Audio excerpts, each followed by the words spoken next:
मुख्यमंत्री देवेंद्र फडणवीस आज नमो शेतकरी महासन्मान निधी योजनेअंतर्गत पात्र लाभार्थ्यांना हप्ता वितरित करणार आहेत.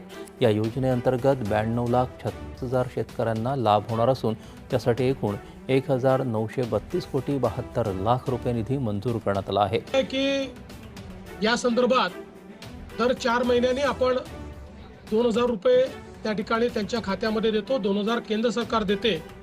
असं 3 हप्त्यांमध्ये आपण हे पैसे देत असतो. आत्ताच आपण बघितलं आहे आपल्या महाराष्ट्र राज्याचे मुख्यमंत्री देवेंद्र फडणवीस साहेब यांनी सांगितलं आहे की महाराष्ट्र शेतकरी योजनेचा 8वा हप्ता आता लवकरच मिळणार आहे.